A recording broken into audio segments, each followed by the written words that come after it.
নমস্কার বন্ধুরা, আমি রুমেলা। রুমিজ টেস্ট অ্যান্ড ট্রাভেলসে সকলকে অনেক অনেক স্বাগত। আজকের রেসিপি চানা মশলা। রেসিপিটা একেবারে ঘরোয়া, কিন্তু অনেক সময় এটা রেস্টুরেন্টের স্বাদ বা দোকানে আমরা যেরকম খেয়ে থাকি সেরকম স্বাদ আসে না। তো পুরো ভিডিওটা দেখতে থাকুন স্কিপ না করে, কারণ এর মধ্যে কিন্তু অনেক কিছু টিপস আছে যেটাই এই রেসিপিটাকে আপনাকে একেবারে রেস্টুরেন্ট কিংবা দোকানের স্বাদ এনে দেবে। চানা মশলা বা কাবুলি ছোলা আমরা 5 থেকে 6 ঘন্টা ভিজিয়ে রাখবো। তারপর তার মধ্যে তেজপাতা, দারচিনি, শুকনো লঙ্কা, গোলমরিচ, সামান্য নুন আর হলুদ দিয়ে প্রেসারে সিটি দেবো 8 থেকে 9টা।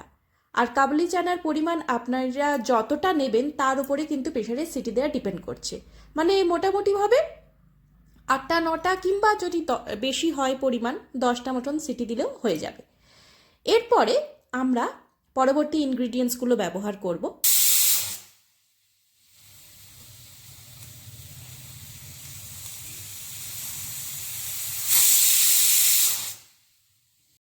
প্রেসারের সিটি তো দেওয়া হয়ে গেছে। এরপরে যতক্ষণ না ভেতর থেকে গরম হাওয়াটা বেরোচ্ছে ততক্ষণ আমরা ওয়েট করব। আর সেই সময় কিন্তু আমরা মশলাটা কষিয়ে নেব।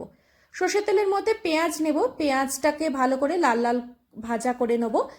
পেঁয়াজ ভাজা হয়ে গেলে তার মধ্যে দিয়ে দেবো আদা আর রসুন পেস্ট। আমি কিন্তু আদা আর রসুন থেতো করে নিয়েছি, আপনারা যদি চান সেটা পেস্টও করে নিতে পারেন। থেতো করলে থেতোর একটা আলাদা স্বাদ আসে, আর সেটা দাঁতে পড়লে খেতে খুব ভালো লাগে।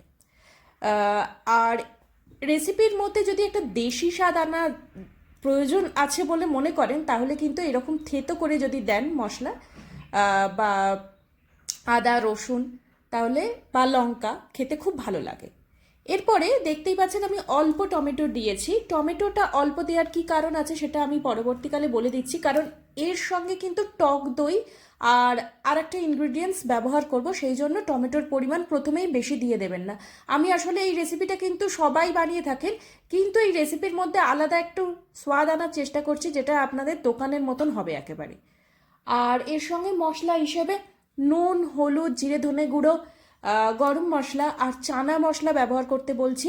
চানা মশলাটা যে কোনো দোকানে আপনারা পেয়ে যাবেন। আর তার সঙ্গে একটু কাশ্মীরি লঙ্কা কালার আনার জন্য, আর সামান্য একটু জল দেবেন। যখন মশলাটা খুব বেশি হয়ে যাবে নাড়তে অসুবিধা হবে, তবে এই জলটা কিন্তু উষ্ণ গরম জল হওয়াই বাঞ্ছনীয়, তাহলে মশলাটা ভালো করে গুলে যায় বা স্মুথ হয় কারিটা বলতে গেলে। ভালো করে মশলাটা কষাতে থাকবেন। আর ওপর থেকে দেখতেই পাচ্ছেন তেল ছেড়ে আসছে, তখনই কিন্তু ফ্যাটানো টক দই ব্যবহার করে দেবো। আর টক দইটা যখন ব্যবহার করবেন আঁচ কিন্তু মিডিয়াম থেকে লোয়ের দিকে রাখবেন, কারণ খুব বেশি হাই ফ্লেমে আঁচ যদি রাখেন তাহলে টক দই কিন্তু ফেটে যেতে পারে।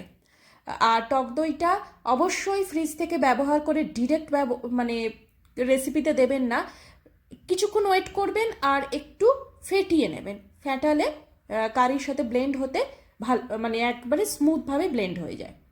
আচ্ছা, আমরা দেখে নিচ্ছি এরপরে কতটা নরম হয়েছে বা আদৌ সেদ্ধ হয়েছে কিনা। দেখতেই পাচ্ছেন কাবলি চানাগুলো কিন্তু যথেষ্ট সেদ্ধ হয়ে গেছে, একেবারে আঙুল দিতেই চেপে যাচ্ছে। তো ওই যে আমি বললাম 8টা থেকে 9টা কিংবা 10টা সিটি হলেও হয়ে যায়। আর আগের দিন অবশ্যই ভিজিয়ে রাখতে হবে, এই কথাটা মাথায় রাখবেন, কারণ ভিজিয়ে না রাখলে কিন্তু শুধু সিটি দিয়ে দিলে কিন্তু কাবলি চানাগুলো একেবারেই সেদ্ধ হবে না। এবারে কাবলি চানাগুলো ভালো করে মশলার সাথে দিয়ে কষাতে হবে। আর যে জলটা প্রেশার কুকারে রয়েছে সেটাও এর মধ্যে দিয়ে দেবেন।